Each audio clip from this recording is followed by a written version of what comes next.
I was interested to see HSP90 reappearing because I seem to remember, 5, 6, 7, 8 years ago, HSP90 was the hope of the future, and then there was a trial, and there was tremendous disappointment because the side effects were too great.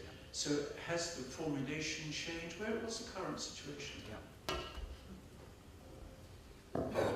Interesting, we're seeing that with a number of other agents as well. Insulin-like growth factors is another example of that, where there's been basic research for 20 years and then no advance, and then suddenly the drug formulation gets better, or we get better at using it. And I think there's a number of classes of these drugs which have potentially very unpleasant side effects. So there are things called MET inhibitors, which do unpleasant things to the back of the eyes. But as we get better at understanding that and actually managing it better in a way that is actually feasible for patients to take, the use of these drugs can improve. So it's two things. One, we frighten ourselves to start with side effects and lack of efficacy. We get to use it better, and the drugs change. They don't need to change very much, often to make a very big difference from ineffective to effective, and from toxic to non-toxic.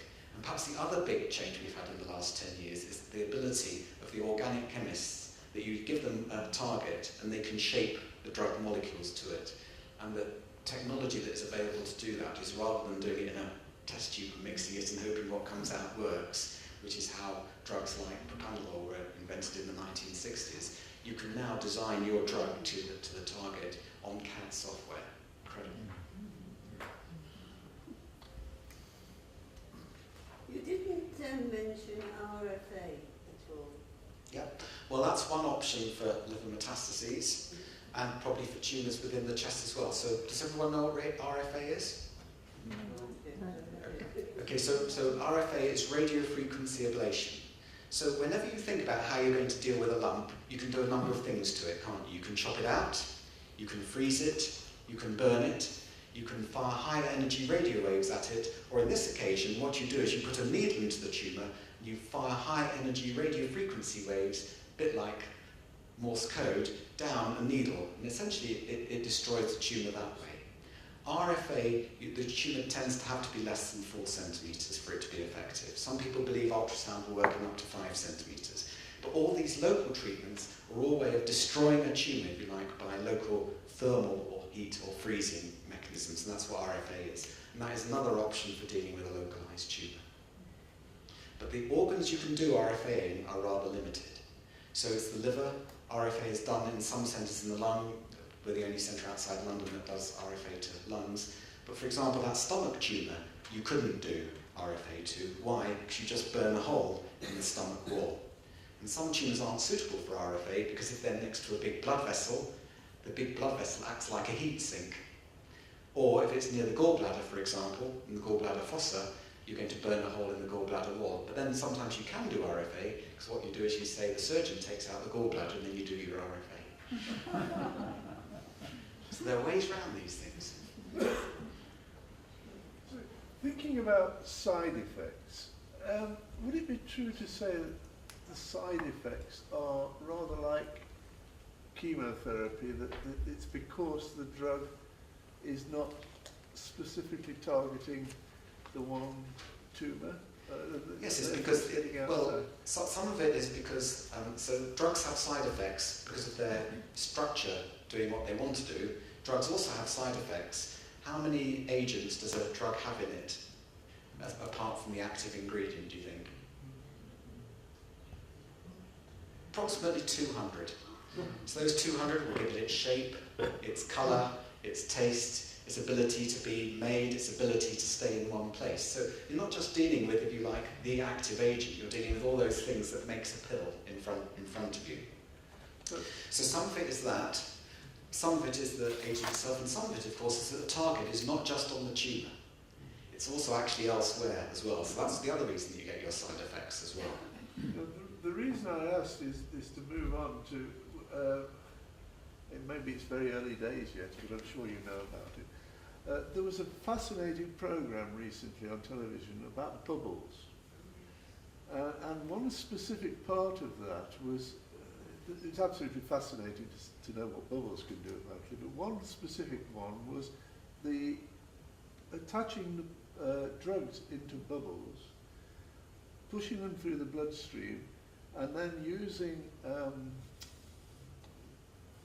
do you call it, ultrasound, to find when it's reached its target, and then bursting the bubbles. Now, would that sort of technique, in thinking of your embolization, for example, would that sort of technique reduce the side effects of some of these drugs because you're going to put it straight into the So the reason for doing a treatment where you inject drug directly into the tumour is twofold. One, to increase the amount of drug that actually gets into where you want it, so you can potentially dose increase, and two, to try to reduce the amount of drug getting to places you don't want it to. That's the philosophy, isn't it? So the rate limiting step is one, having an effective drug. Rate limiting two is making sure your bubbles just go into the tumour, because some of them are bound to escape elsewhere. So those are the two limiting steps of that. But it's a nice idea.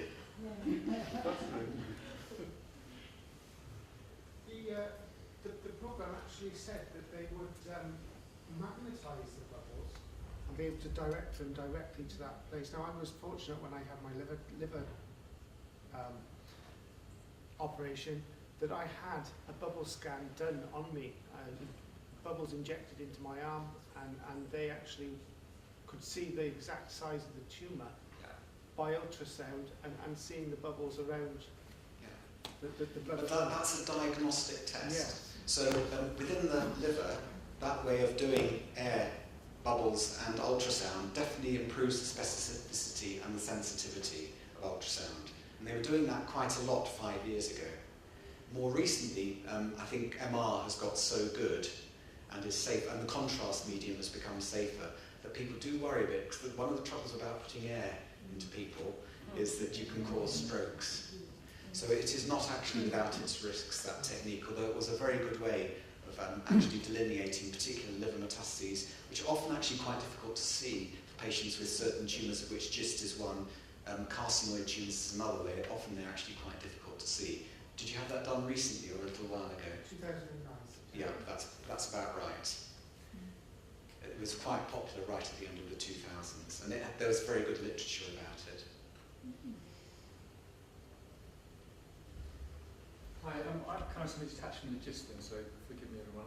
I'm kind of interested in how innovation may play a part in finding new treatments outside the standard procedures that are laid down by NICE. And I'm wondering, in some of the things you've been saying, I kind of took away an implication, say with Vivek in 2000, that some of it may have been doctors, consultants, MDTs kind of trying to work out what may or may not work. Has any of that been relevant, the innovation outside the kind of stage 1 and 2 trial area?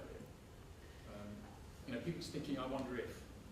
So I think that much of the work around pathways gives people ideas. And I think the best way of testing something is having a good idea in the laboratory and then translating it into practice. And I think it's fair to say the UK has been very bad at that. Take CT scanning as a great example. So the first CT scans became available in the 1970s. They were developed by EMI, made in a factory north of Radlett, south. And the first scanners, EMI scanners, came into neurosurgical units in the 1970s. British invention, British design, British manufacture. What we were very bad at doing was actually innovating and developing that into practice. So there is now no UK scanner. They all come from France, Spain, America, etc. Because actually that next step of actually in implementing your innovation, the NHS is particularly poor at. Now, interestingly, David Cameron's Innovation for Health and Wealth actually addresses that issue. And the NHS is now actually charged with, one, implementing best practice quicker. So how long do you think it takes for a new idea to get into standard practice in the NHS? 10 years. 3 to 5 years. So actually, a new idea comes along that's really good for patients. It takes 3 to 5 years before it's generalised. So we're very bad at implementing within the NHS. And secondly, the NHS is a fantastic resource around the world to actually develop innovation in large numbers of patients and actually to see what the outcome is. So I think there's a genuine attempt in the new NHS with the development of what are called academic health science networks, to actually see innovation come into practice. How did it happen with GIST? Well, there's always a degree of serendipity. You may have all the basic steps there, but actually there has to be a little bit of luck and chance as well.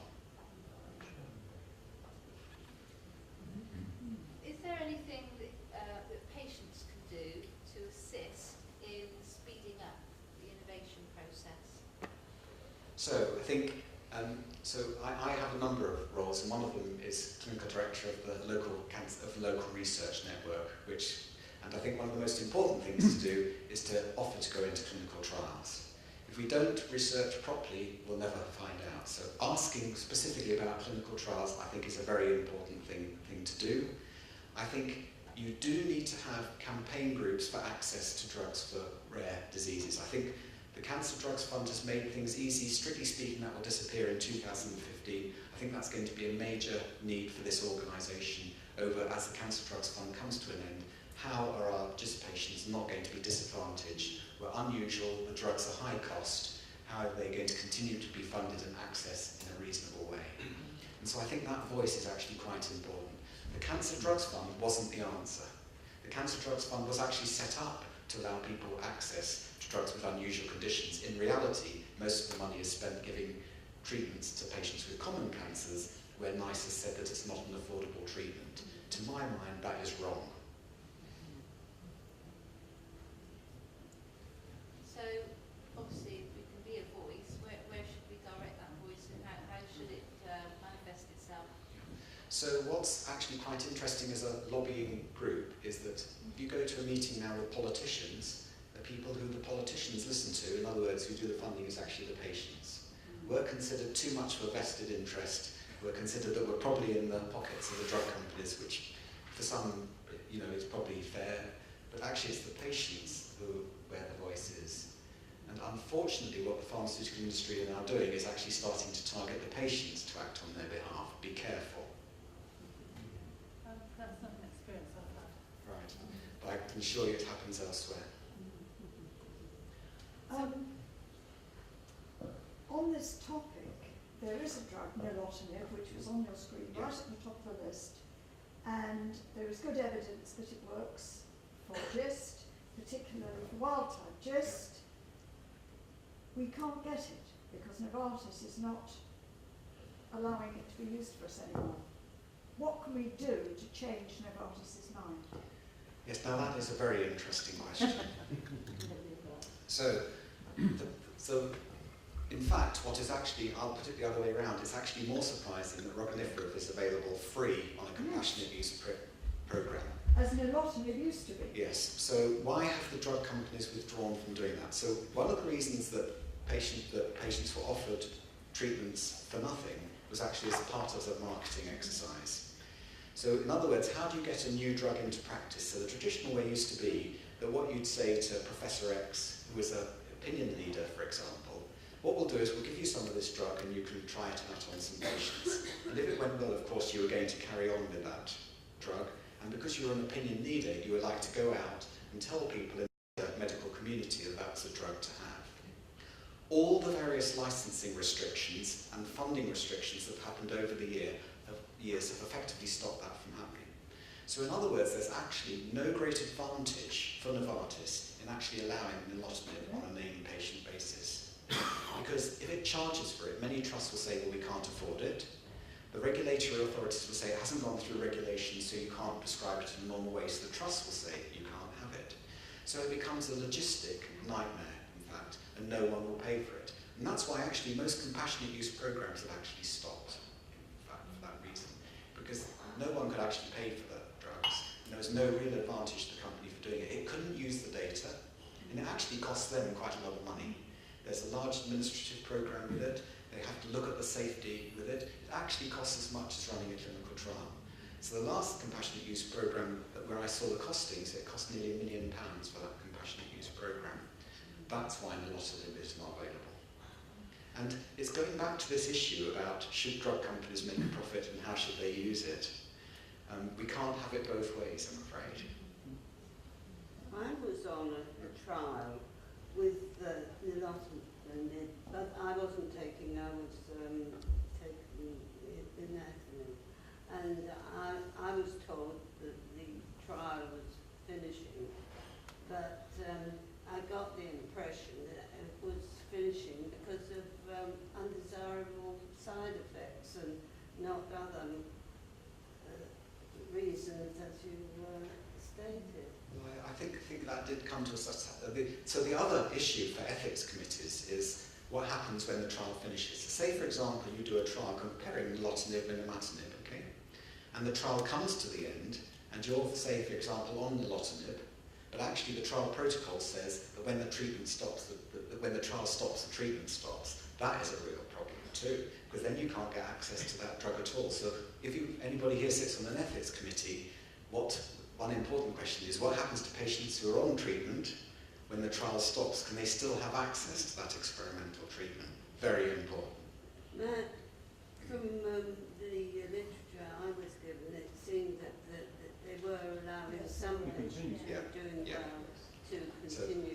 So that's good, but there are other trials where it's had to stop. But certainly that's a very important thing for ethics committees. But the trial finished, but I continued on it in that before, but didn't make much difference to me. Thank you. At the back. Hi.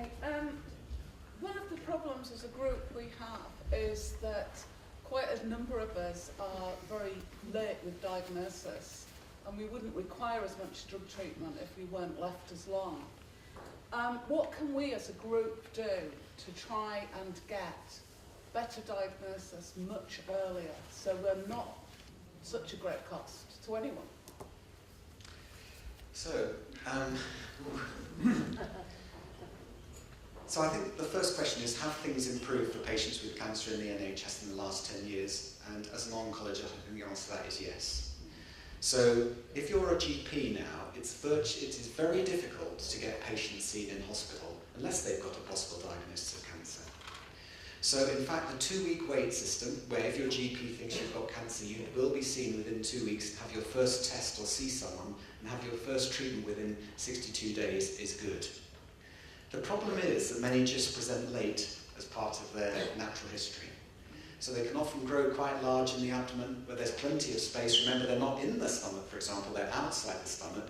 You can actually get a very big tumour without knowing very much about it, and they can grow slowly over many years or even quickly, and you don't know anything about it until Friday evening when suddenly they start bleeding, or they perforate and cause a lot of abdominal pain.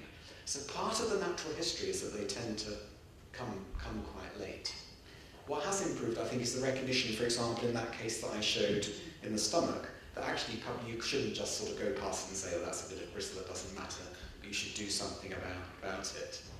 But I'm afraid to say it's almost part of their natural history to present late, and I'm not sure there's something that this organisation can do to make that different. Recognition is important, but actually I think that multidisciplinary teams have got much better at recognising that that may be the possible diagnosis. And certainly we do get calls out with MDTs asking, we think this may be a GIST, what do you think? I think there was a very recent report from America about the potential for recognition of GIST blood test. I think that's one of the latest things. So I would think that when that develops further, the potential is, if you're not feeling very well, potentially it could be recognised as part of a blood test. Is that right, Barbara, from America? Well, I think I found. So I mean, essentially there's been a search for a blood test for cancer for many years, but what we can now do is identify what's called tumour-free DNA in peripheral blood samples. And that actually, rather than having to see tumour cells in peripheral blood, you can now identify bits of the DNA, and that'll be from where that's coming from. And certainly, as a way of assessing treatment as an early diagnostic tool, there's a lot of interest in tumour-free DNA, and that's what that's about. To follow up on what you just were saying, only a year ago when I told my GP that my son had a GIST, he said, what's that? Yeah. Oh, yeah. So maybe there is a lot that can be done to inform GPs as the first port. Except you have to remember that with respect, you have a very rare tumour, and you may actually be the only patient that your GP sees with that in his professional career. it's something that with more Yeah, notice. and I think so, but you have to remember, when did your GP qualify? The term GIST only came in 1984. So if he qualified many years ago, I mean, I qualified in 1983. If I wasn't an oncologist, I'd probably wonder what a GIST was. So I think we have to put it in a degree of context for them. But what that also means is that if you're on treatment for a GIST, the poor GP isn't going to know very much about it. He'll give you benign help, but remember, he doesn't know much about it, and it's not very reasonable for him to know a lot about it. Whereas if you have diabetes, which affects 2% of the population, you expect your GP to know a lot about it. We need more episodes of Dallas.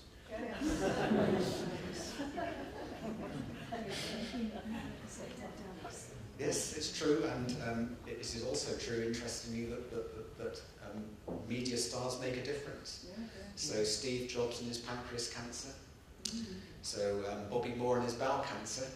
I remember Bobby Moore's wife standing up and saying, you know, Bobby had all these symptoms, and the next week in clinic, you know, I went to see my doctor because I heard Bobby Moore's wife and saying, so actually, yeah, it is that sort of thing. Recognition. Think about nilotinib. When it comes off patients, will it be possible for it to be used off-label? So the Cancer Drugs Fund will allow you to use drugs off-license so long as there's reasonable evidence of efficacy. That used to be the rule. What they're now saying is that there are cohorts within the Cancer Drugs Fund, and what still is not entirely clear is where the bar is set about what is a rare drug. I would think that most GIST patients will be able to get access to those drugs on the rare level of the cohort. So yes, as long as there's phase 3 evidence or phase 2 evidence, the Cancer Drugs Fund will normally accept it.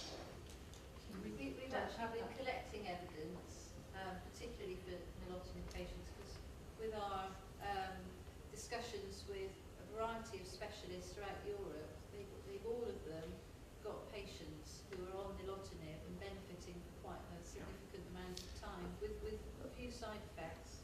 So I think that the problem is that it depends how the new Cancer Drugs Fund is going to operate.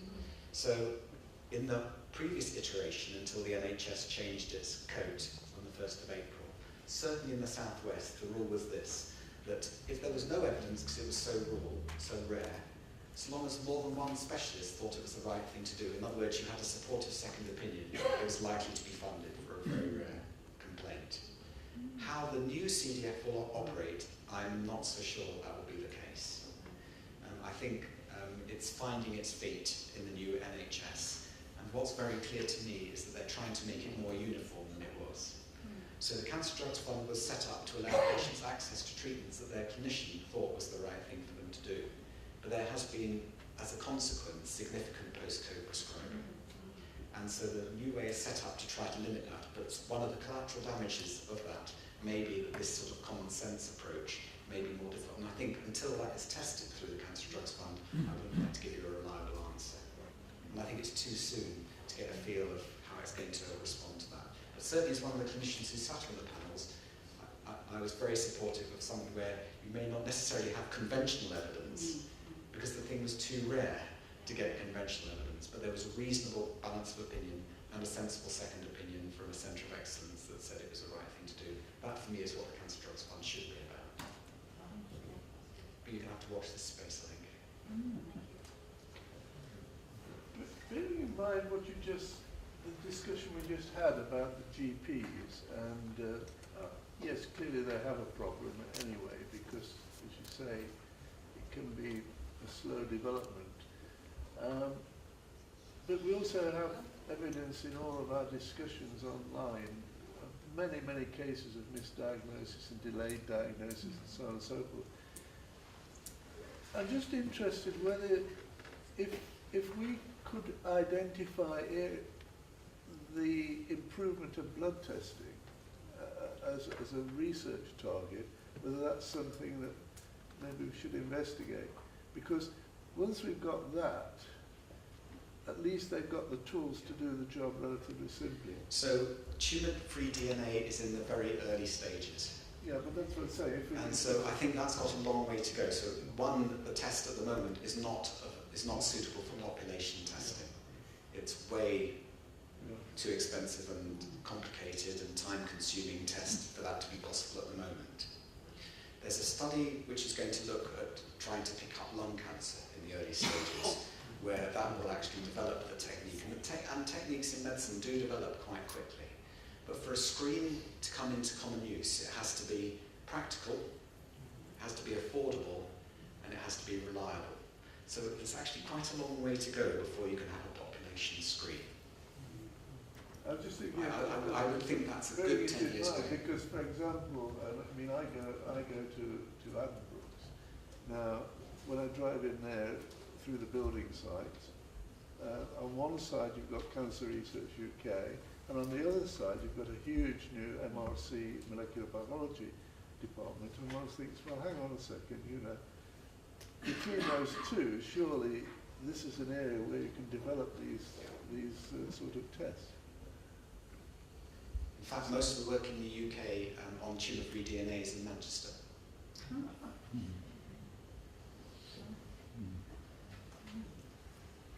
I just say that with the blood test things, that I think it's going to come, it may well be in the future, but I think it's going to be down to cost, because I know in the NHS, certainly where I work, the GP surgeons and things, they have a cost between a normal blood test and a fasting blood test, so that the fasting blood test is too expensive. So if it is going to be a future thing, it's got to be very cost effective in diagnosis. Yes. I think that's going to be a huge factor. So one of the difficulties for healthcare is as we do more, what are we not going to do? My wife is been on Gigate and is now on Sutent, and with both of them there seems to be a great concentration on how our heart would cope with them. And June has had no history of heart trouble at all. I don't think we see too much. Test she's had has been a Mugger scan. Right. I don't think we see too much heart trouble, so perhaps they found something else. Curious about. Does anyone else here have Mugger scans? Mugger scan is another test where you get given a radioactive isotope and it shows how well your heart is contracting. Anyone else have Mugger scans on treatment? Or regular echoes, echocardiograms? That's an ultrasound of your heart.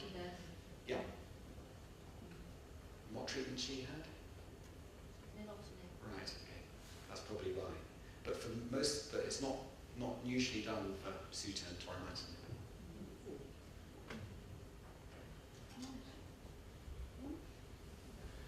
Well, I'd like to thank you because I think you've answered all our questions and there was an amazing overview of all the treatments that may be possible, are working. Thank you very much.